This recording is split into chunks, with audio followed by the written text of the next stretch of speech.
ਲੱਖ ਦੀ committee ਮਹੀਨੇ ਦਾ ਲੱਖ ਰੁਪਇਆ ਮੈਨੂੰ ਦਿੰਦੇ ਆ 20 ਲੱਖ ਦੀ ਕਮੇਟੀ ਪਾਈ ਇਹਨਾਂ ਨੇ ਮੇਰੇ ਘਰ ਪਹਿਲੀ ਇਹਨੇ ਆਪ ਰੱਖ ਲਈ ਮੈਂ ਇਹਨੂੰ ਕਿੱਥੇ ਕੱਢਦੇ ਆ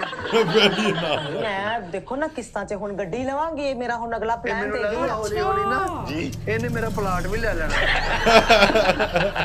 जी अच्छा ਠੀਕ ਆ ਤੁਸੀਂ ਆਪਣੇ ਘਰ ਰੱਖਣਾ ਇਹਨੂੰ जी जी ਨੁਕਰਾਨੀ ਤੇ ਰੱਖ ਲਓ ना जी ना ਨਹੀਂ ਫਿਰ ਇਹ ਕੈਂਡੀ ਬਾਕਸ ਮੈਂ ਵੀ ਚਲਾਉਂਗੀ ਤੁਹਾਡੇ ਨਾਲ ਤੁਹਾਡੇ ਸ਼ੋਅ 'ਚ ਜਾਣਾ ਇਹ ਰੱਖਣਾ ਇਹਨਾਂ ਨੇ ਇਹਦੇ ਐਵੇਂ ਲਾਡਲੀ ਜੀ ਬਿੱਲੀ ਨਹੀਂ ਰੱਖੀ बिल्ली इतना लाड इतना प्यार ਅਕਾਲ ਯਕੀਨ ਕਰੋ ਮੈਂ ਕੰਬਲ ਲਾ ਕੇ ਤੇ ਜਦੋਂ ਮੈਂ ਉੱਠਿਆ ਵਾਸ਼ਰੂਮ ਗਿਆ ਤੇ ਮੈਨੂੰ ਕਹਿੰਦੀ ਆ ਕੰਬਲ ਕਿਨੇ ਤੈਅ ਲਾਉਣਾ है तो आपका काम है ਨਹੀਂ ਤੇ ਕੀ ਇਹਦੇ ਹੱਥ ਟੁੱਟੇ ਆਏ ਕੀ ਗੱਲ ਆ यार तो अच्छा पोछा वगैरह लगाती हैं आप ਨਾ ਮੈਂ ਤੁਹਾਨੂੰ ਆਹ ਪੋਚੇ ਲਾਉਣ ਵਾਲੀ ਲੱਗਦੀ ਹੈ ਨਾ ਕੰਮ ਵਾਲੀ ਹੋਵਾਂ ਤਾਂ ਕੀ ਗੱਲ ਪੋਚੇ ਲਾਉਣੇ ਆ ਨਹੀਂ ਮੈਨੂੰ ਪੋਚੇ ਦੱਸੋ ਲਾਉਣ ਵਾਲੀ ਨਹੀਂ ਇਹਦੇ ਸ਼ਿਕਾਇਤਾਂ ਲਾਉਣ ਵਾਲੀ ਹੈ अच्छा आप पोछा भी नहीं लगाती ਉਹ ਵੀ ਡਰਦੇ ਅਸੀਂ ਆਪ ਹੀ ਭਾਈ डस्टिंग करती हैं आप ਅੱਛਾ ਤੇ ਹੁਣ ਕੰਮ ਵਾਲੀ ਡਸਟਿੰਗ ਵੀ ਕਰੇਗੀ ਵਾਹ। ਨਹੀਂ ਕੰਮ ਵਾਲੀ ਤੇ ਘਰ ਤੇ ਰਾਜ ਕਰੇਗੀ ਮੇਰਾ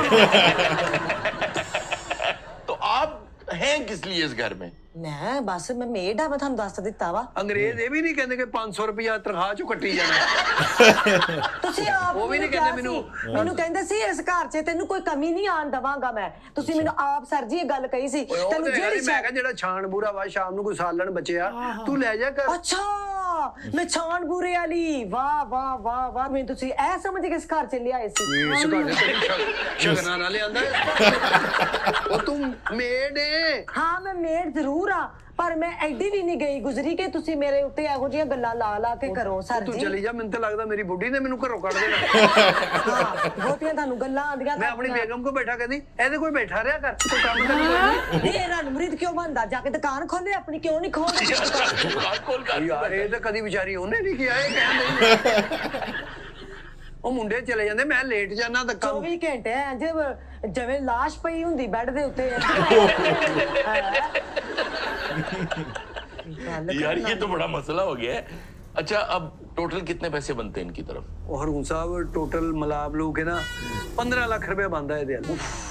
ਓਏ ਮਰ ਚੱਲਾ 15 ਲੱਖ ਰੁਪਏ ਕਰੋੜਾਂ ਅਰਬਾਂ ਦਾ ਮਾਲਕ ਵਾ ਤੂੰ ਕੀ ਫਰਕ ਪੈ ਚੱਲਾ ਤੇਰੇ ਦਿਲ ਨੂੰ 4 ਮੰਜ਼ਲਾ ਮਕਾਨ ਬਣਾਇਆ ਬੇਸਮੈਂਟ ਬਣਾਈ ਐਡੀ ਵਧੀਆ ਇਹਨੇ ਬੇਸਮੈਂਟ ਵਿੱਚ ਉਹ ਨਿੱਕਾ ਜਿਹਾ ਕਮਰਾ ਬਣਾਇਆ ਹੋਇਆ ਤੁਸੀਂ ਦੇਖੋ ਉਸ ਕਮਰੇ ਨੂੰ ਜਾ ਕੇ ਉਸ ਕਮਰੇ ਦੇ ਵਿੱਚ ਉਹ ਛੱਡ ਦੇ ਨਹੀਂ ਦਸੀਦਾ ਹੁੰਦਾ ਹਾਂ ਬਸ ਠੀਕ ਆ ਹਾਂ ਬਣਾਇਆ ਬੇਸਮੈਂਟ ਮੈਂ ਹਾਂ ਬੇਸਮੈਂਟ कमरे में क्या है ਕਮਰੇ ਦੇ ਵਿੱਚ ਕੁਝ ਪੀਲੀਆਂ ਵੀ ਨਹੀਂ ਗਾ ਉਹ ਤੈਨੂੰ 15 ਲੱਖ ਛੱਡਿਆ ਉਹ ਤੈਨੂੰ 15 ਲੱਖ ਛੱਡਿਆ ਮੈਂ ਹਾਂ ਛੱਡਤਾ ਆ ਨਹੀਂ ਮੈਨੂੰ ਤਾਂ ਪਤਾ ਹੀ ਨਹੀਂ ਕਮਰਾ ਕਿਹੜਾ ਹੁੰਦਾ ਮੈਨੂੰ ਤਾਂ